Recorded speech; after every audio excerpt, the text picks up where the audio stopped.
This is Paving the Way to March Madness, presented by nicolock. Put your dancing shoes on a Thursday night. The Sweet 16 of the men's NCAA Tournament tips off tonight. So let's go, Zach, to school with New York Post college basketball writer Zach Braziller. Zach, back when we was in college, Thirsty Thursday meant something different. But now, tonight, Thirsty Thursday means that these teams are thirsty to keep their national title hopes alive.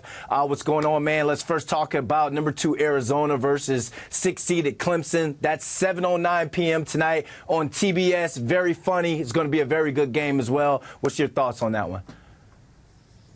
Yeah, look, Clemson is a surprise. I don't think a lot of people expected them to get past Baylor. Obviously, one of the bigger wins of the weekend for the ACC.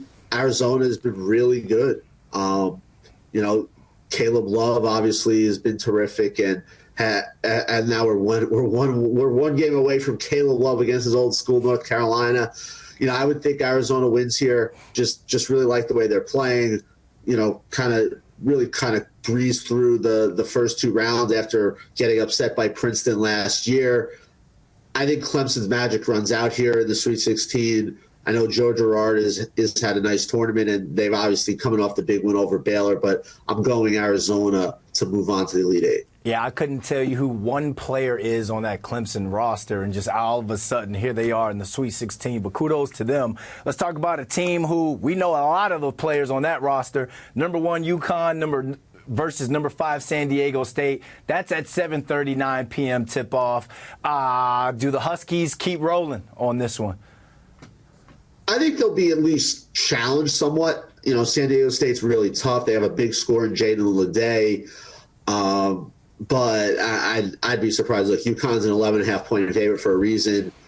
I don't think San Diego State has enough offense to beat them. Now, look, I could see it being competitive for 30 minutes, but I'm gonna go UConn covering the number and winning something like 80-66, something like that. But I do think they're at least at halftime it will be a game. This isn't going to be like their first 2 games of the tournament where they absolutely cruised. San Diego State will provide some resistance. This is the rematch I forgot to add as well. So, yeah, San Diego State, they obviously going to come out giving UConn everything they can after getting not being able to win that national title last year. Here's one that's going to keep me up past my bedtime. Number 1 seeded North Carolina versus number 4 seed Alabama. That's 9:39 p.m., Zach. Give me a reason on why I should stay up. I mean, this is going to be a shootout, man.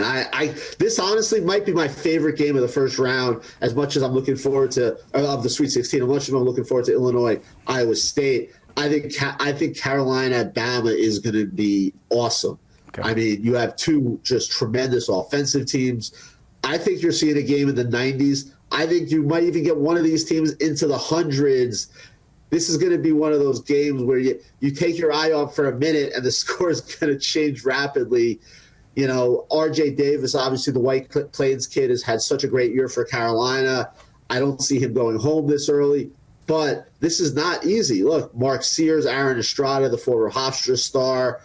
Bama is terrific, especially on the offensive end. I just think North Carolina is a little better defensively, and I see that being the difference. But look, I think the two late games are both going to be absolutely awesome.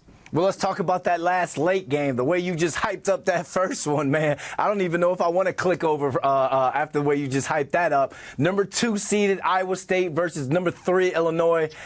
10:09 p.m. on TBS. Give us what your thoughts on this one. You have Illinois, the number 1 offensive team in the country, according to Ken Pom. Iowa State, the number 1 defensive team in the country, according to Ken Pom. Terrence Shannon Jr. for Illinois, averaging 28 a game in this tournament. He just led Illinois to the Big Ten tournament title. He to me, is the most dynamic scorer in the country right now. Iowa State is known for shutting down top scorers. They're as good defensively as they get. They won the Big 12 tournament. I think it's a absolutely great game. It's just so fascinating when you have the best offensive team against the best defensive team. I think the winner of this game can beat UConn. I'm not saying they will, but the winner of this game is good enough to end UConn's season. The 2 late games to me are just absolutely great games. Look, it won't be an issue for me. I'll be there, but you kind of feel for I'd like to start these games maybe a little earlier so people like you don't have to, struggle to stay up. But, man, I love the last two games of the night tonight. I think they're both going to be absolute white knucklers. 3 minutes to go, anyone's game. I think any of those four teams can also win a national championship. All right, out of all 8 of these teams, who is your Nico lock to move on to the Elite 8? You see what I did there? We got sponsors involved. Who's your lock team to move on? If you could pick one. Oh, let me think. That's such a hard UConn. Come on. Okay. Come all on. right. That was easy. UConn, the best team in the country. 33-3 UConn is you. I picked them to win it all, weeks ago. They're not changing. They're the lock. They're always the lock. Doesn't matter who's playing. UConn. The answer is always UConn. UConn.